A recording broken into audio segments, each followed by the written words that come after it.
people, we're in the end game now. We are into November. We officially have only, I believe, 7 episodes of Lost season 3 after this. And we're starting the final wrap up after last week's absolute hilarious fest that was the Nikki and Paolo episode. We have the first of a couple of last flashbacks that we have. You know, like I said, we know that this season has been the wrap up for the flashbacks. Thank God, if you ask me, for the better. But we're in the final round, so we have a final couple of them. Some new ones as well. Still, we still have another Juliet and Desmond flashback in the next couple of weeks. But we're getting our last Sun and Jin flashback in the next couple of weeks. We're getting our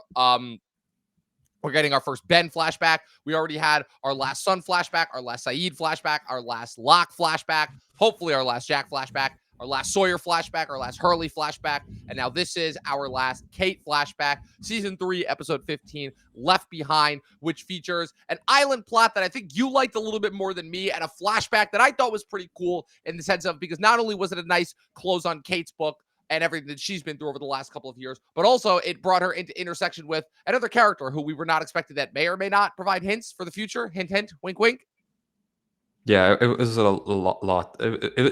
Essentially, it was good to get back to a proper Lost episode after the anomaly that was last week. It was a very enjoyable anomaly, but that's just a testament to what Lost is. But this is back to the main story, getting the pieces back in place for some kind of finale where it's going to lead. And I will say, this is the best Sawyer B plot we've gotten so far. Oh, easily.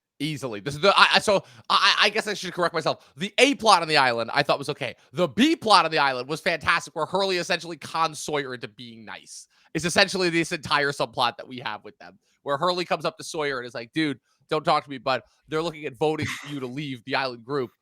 So you got to start, like, proving yourself around here. And then Sawyer's like, what?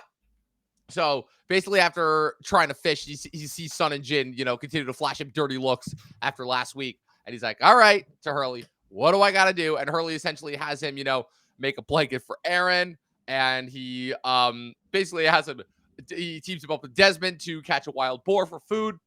Essentially, without realizing it, like setting Sawyer up to be like the new leader, as is revealed to be his goal at the end. Because once Sawyer is like, because once Charlie reveals, yeah, we don't know what you're talking about. What vote? And Sawyer confronts Hurley. He's like, what the hell were you talking about with this vote? He was like, oh yeah, I may have conned you. He's like, you conned me into being nice. That's the lamest con in the history of con. So just once again, some more incredible Sawyer one-liners.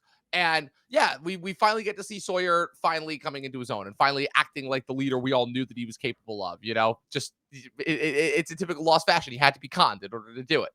Yeah, at the beginning, he's like, the thing of banishing you. He's like, banishing me? Like a half mile down the beach. so again, it reveals that, yeah, Sawyer, he may have this macho outer shell, but he is a bit of a softie. He doesn't want to get kicked out of the group. And he tries to fish. He's like, I ain't getting the Korean vote.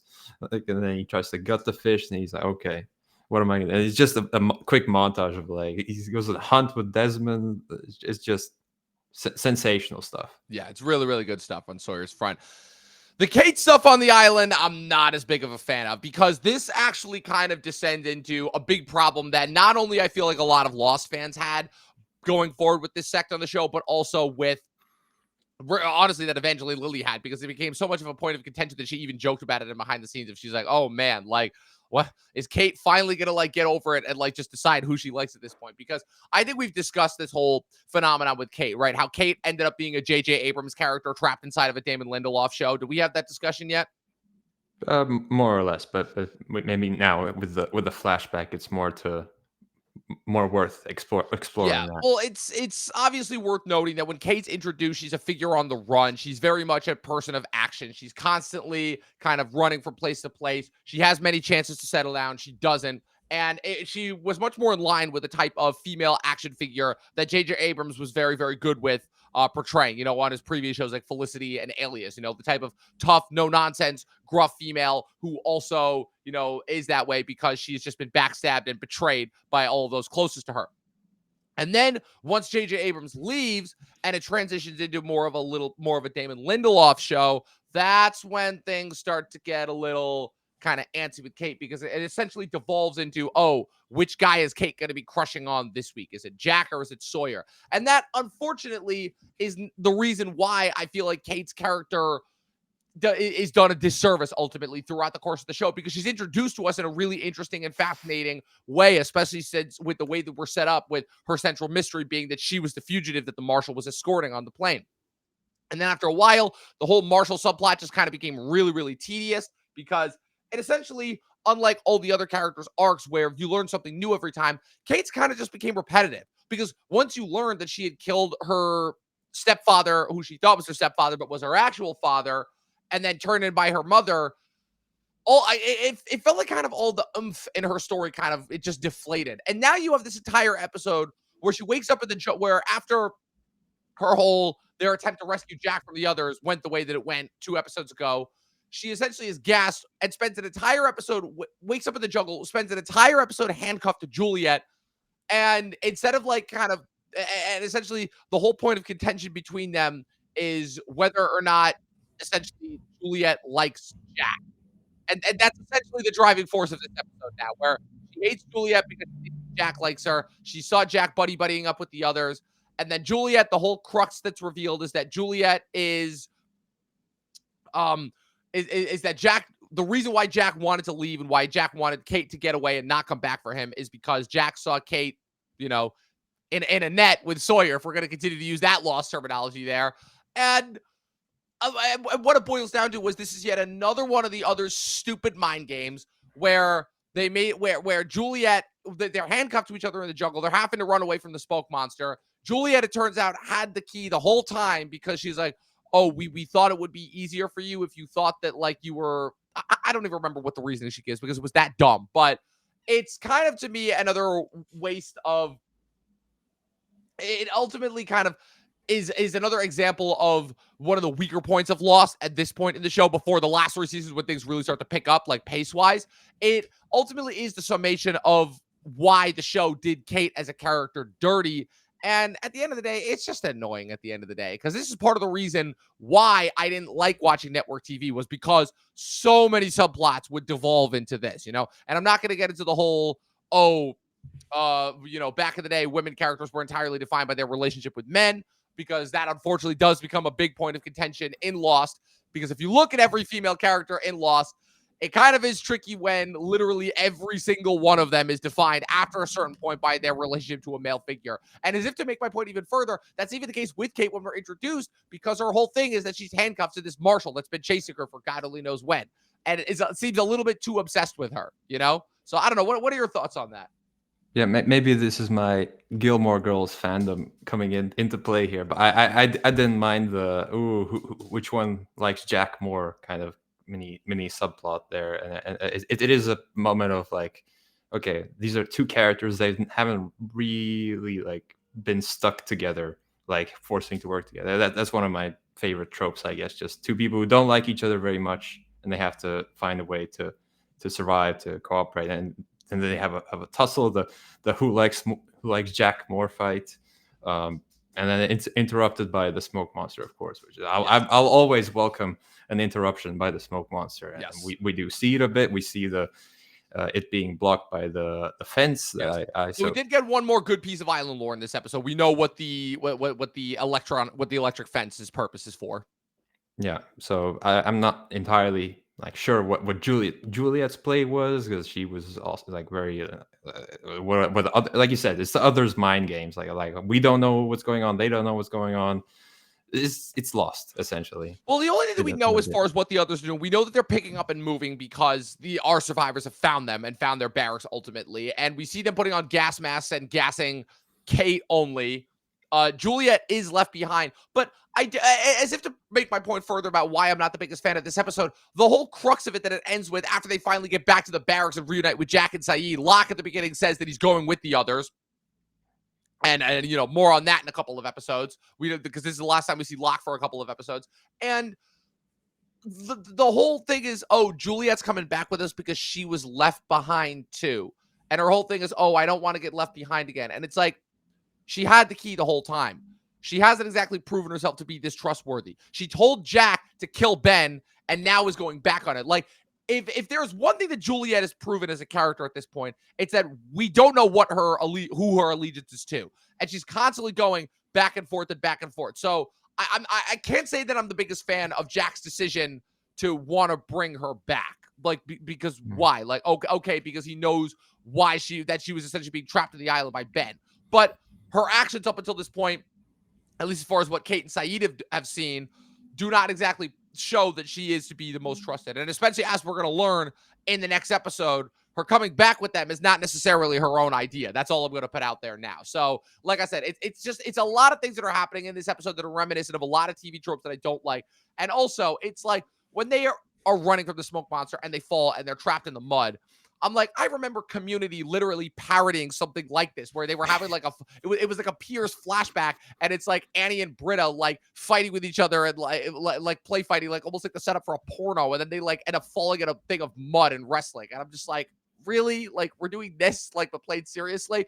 But what's interesting is, as if to contrast that really nicely, the Kate's flashbacks, which are her last flashbacks that we get of her, and kind of closing the loop on that whole saga, are actually really interesting because it brings her into because basically while she's on the run, I don't remember. That's the other thing too. Also, is finding out where the season 3 flashbacks takes place within the character's time that have already been set up has been a chore, to say the least. But what's interesting is we see Kate end up running into, I can't remember the character's name, but it's Kim Dickens' character, the woman that Sawyer conned and then ended up getting with. So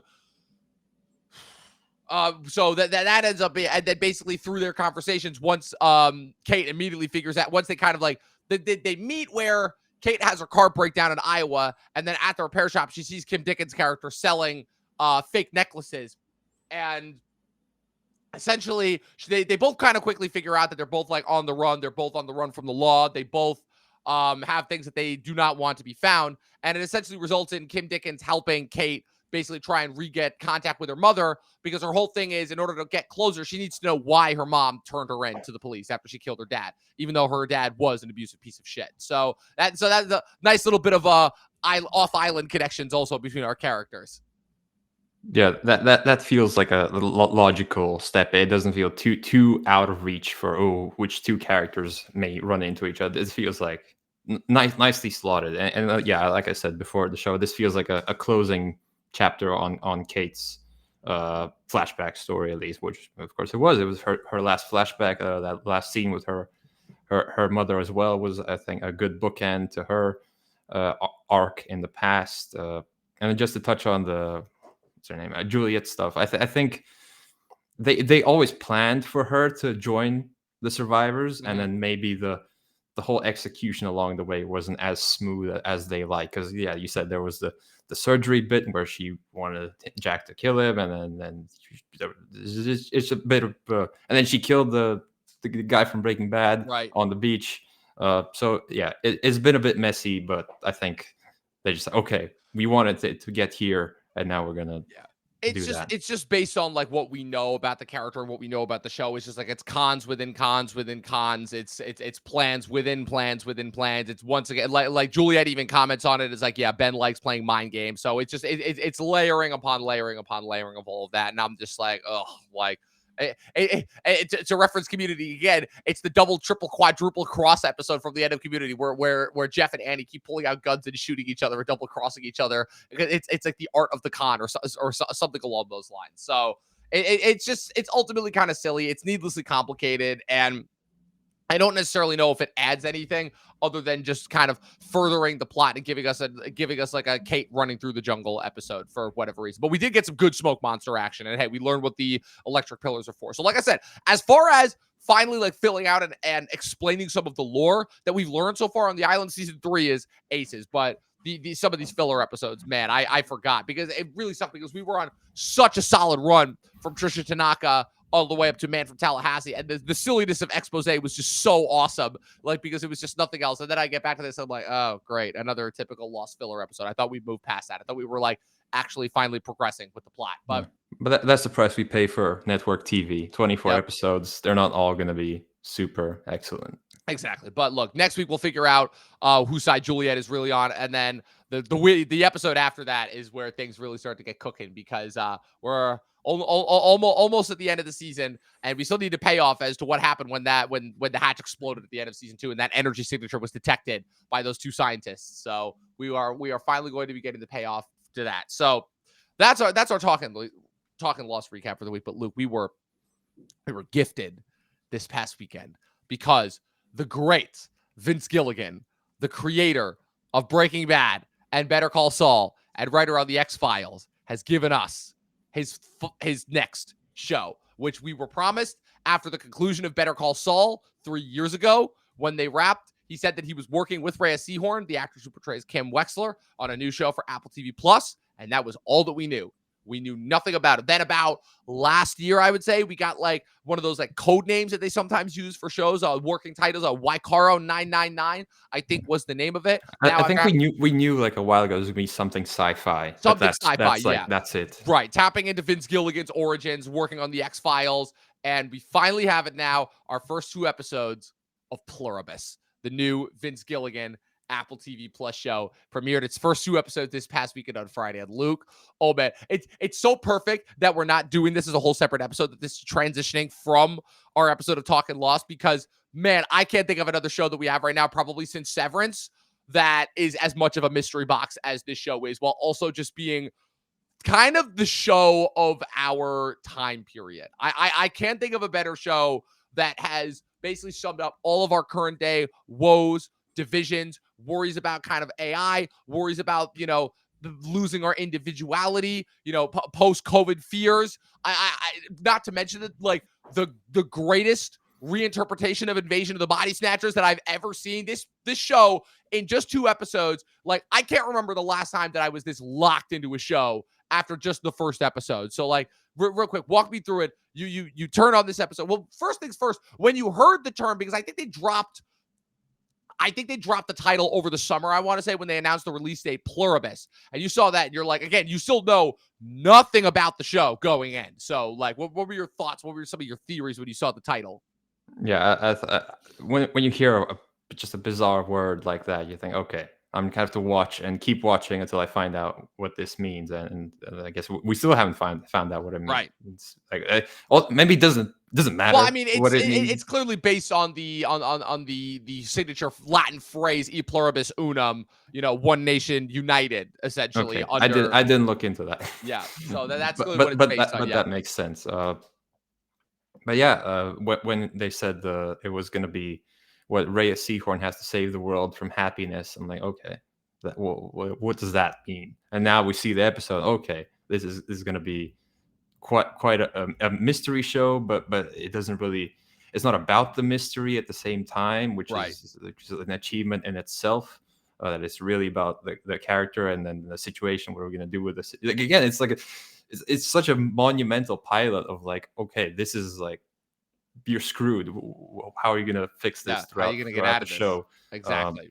And like I said, like, since starting Lost, I'm like, okay, this is a bit lost. This is a bit lost. He said Severance is quite lost, but this one is like even more so. It's I don't even know. Someone called it Vince Gilligan's Leftovers.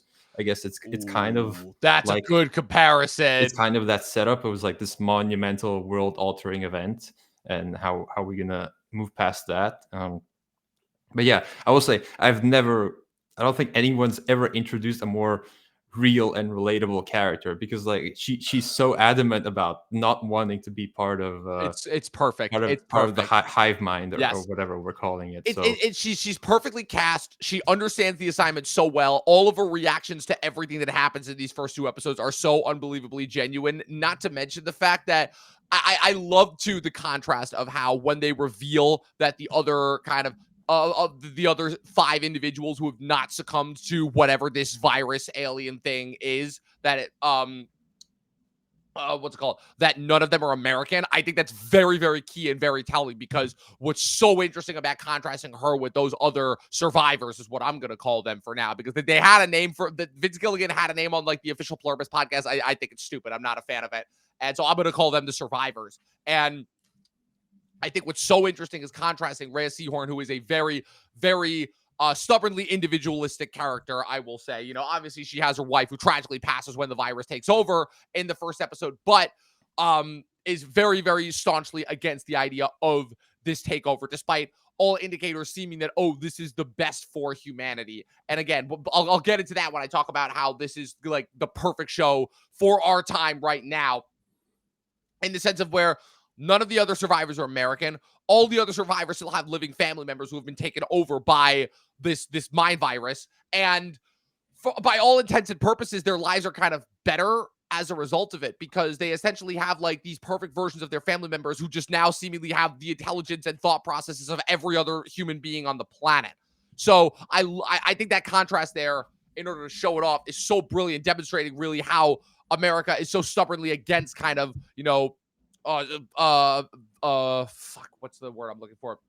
Americans are so stubbornly kind of resistant to any sort of inclement change, regardless of any of the implications. I guess I should probably sum up what the show is about before we get too much into spoilers. People are like, what the hell is going on? What the hell is this show about? So essentially, this show starts with a bunch of NASA scientists discovering a message from outer space that they eventually decode into an RNA sequence that, through a lab rat that escapes, ends up infecting several people at a military base that is then spread across almost every person on the globe via chemtrails from planes. And basically, this then transitions into Rhea Seehorn's character, who, what is her character's name? Carol, who is on a book tour. She's the author of a very, very big fantasy romance novel series that she despises, and she despises how the how rabid her fan base is as well. When all of a sudden the virus takes over, she witnesses everybody around her kind of devolve into seizures at first before kind of waking up. And once taken over by this virus, every single person is acting and speaking in complete and perfect unison.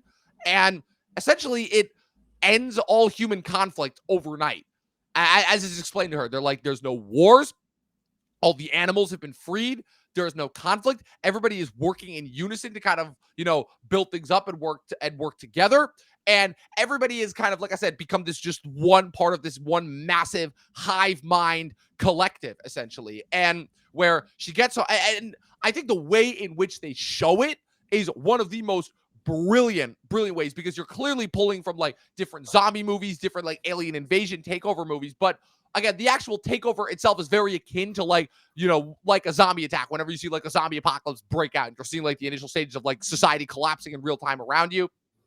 Couple of great shots. After a pandemic a few years ago, it's like, oh, yeah, like, exactly. We know how this goes. Well, once again, kind of summing up like some very modern day woes. There's some unbelievable shots in that first episode where Carol is driving and the camera is on her, and you only see everything that's happening through the rear view of her truck, and you're seeing all this craziness happen in real time. I can only imagine what the choreography of this would have been like.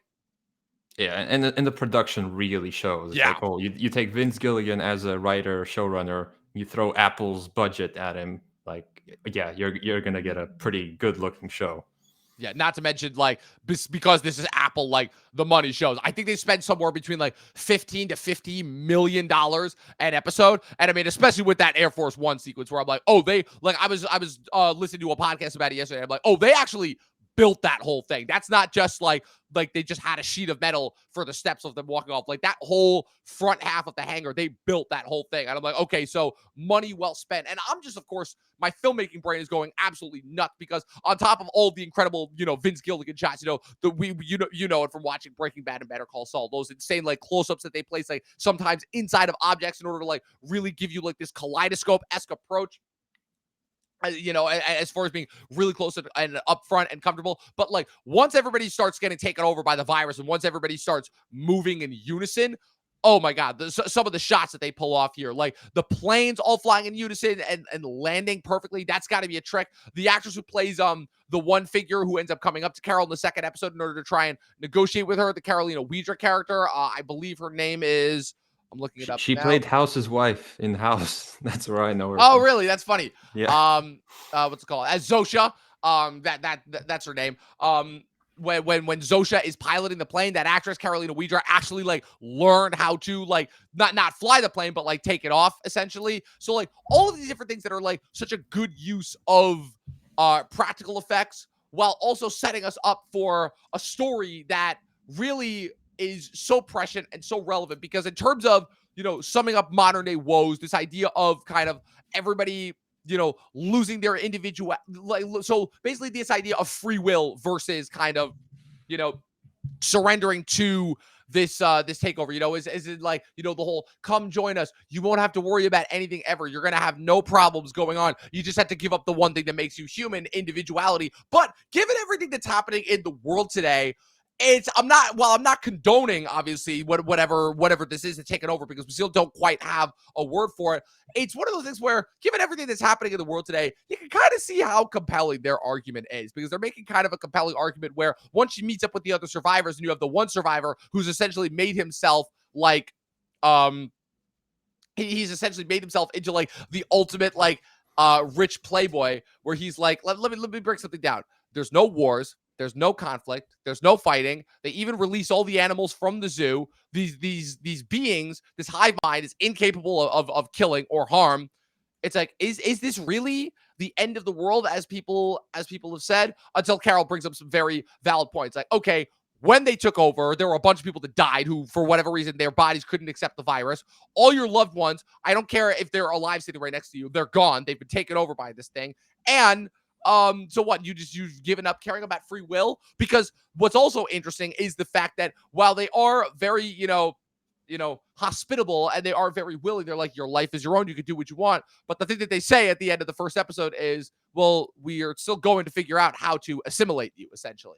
So we have a literal and a metaphorical ticking clock as well. We have an actual ticking clock throughout the course of these first 2 episodes that is counting down to the point of takeover and then counting up. I'm assuming that's like a before contamination and after contamination sort of a thing.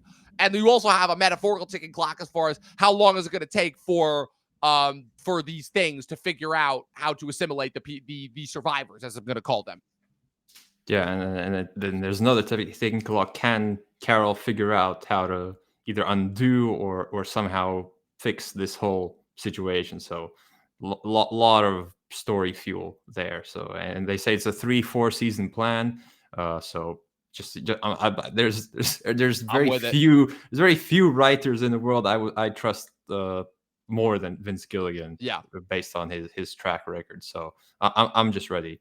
Yeah, exactly. I'm with it. I am with it. I am with everything that the show has to offer. I am ecstatically excited for what comes next. Again, I legit cannot remember the last time I was this locked into 2 episodes of a TV show. Maybe when Task was at its height a couple weeks ago, episodes 5 and 6, when things were really starting to take off there. But oh man, like this just set me up for something that it's the best kind of TV that I felt like we used to get a lot back, like pre-COVID and even during COVID a little bit, where it's something that I was completely not expecting, that shocked me in all the best ways, that I desperately needed, is basically what I can say about it. And again, Vince Gilligan spent a long time in the Breaking Bad verse, like a long time, like almost just over a decade almost. Like I want to say it was like 10, 15 years if you count the whole run from the beginning of Breaking Bad all the way to the end of Better Call Saul.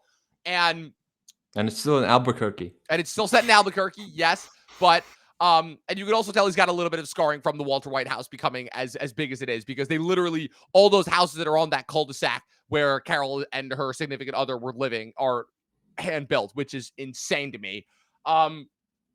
But I like that, again, Gilligan is one of those showrunners that has enough juice to be like, okay. And he's also, the other thing also that is very apparent is his blatant hatred of AI. He has basically said, fuck AI and its usage in pretty much every time that he's had a chance to talk about this show. He's also talked a lot as well about how after creating arguably after coming out of the era of some of the greatest TV bad guys being our central characters for damn near a decade, he wants to make a show about a good guy. And so I like that with Carol's characterization, how ultimately there are all indications are to the fact that she's not the best person. She openly despises her fan base. She's constantly complaining about the fact that she is a well-published author making a lot of money in the year 2025. There's also an interesting subnote of the interesting tidbit that's introduced in these first 2 episodes as well, about how whenever she has a very, very justifiably angry freak out and starts losing her mind, essentially, it affects the aliens and the hive minds, and they start seizuring up. So, which does cause a lot of them, which does cause many deaths as well around the planet. So, some interesting tidbits there as far as being like, oh, like what natural human reactions need to be stifled in order for these aliens to successfully take over. So, laying all the hints, laying all the groundwork, giving us a fantastic setup and really interesting story to follow in these first 2 episodes, while still giving us a lot more to chew on and speculate on as we're gonna follow the show over the next 7 weeks. So, man, there was a lot that happened in these first 2 episodes that I am just so beyond excited. Also, what's really funny is how when Gilligan was initially conceptualizing the show while they were, I believe it was while they were doing season 5 or 6 of Better Call Saul, and Gilligan originally was going to have a male character in this lead role, and then essentially what happened is he was like, wait, if a male has the opportunity to like essentially get anything they want in the world, that's going to get real porny real quick. And so essentially he basically ended up taking that idea and made that I'm going to butcher this guy's name, but the Kumba Diabate character, the Samba Shute character, the guy who arrives on Air Force One, and ended up making it Carol, Rhea Seehorn's character, which is great because in Gilligan's own words, she is a star. She deserves to be a star. And he wrote this conceptualized this as a showcase performance for her, which is awesome because another cool thing about the show is that there's no movie stars on this show. It's like 1 or 2 TV actors, but for the most part, everybody else is just like regular people, essentially, all acting in this hive mind. So it's all these essential background extras that have to be choreographed in order to move and speak in the same way, but it's just her. So which is both a brilliant means of saving money on actors in the show, while also giving us like a character study on top of this insane sci-fi concept that I don't remember the last time we've seen that in a TV show.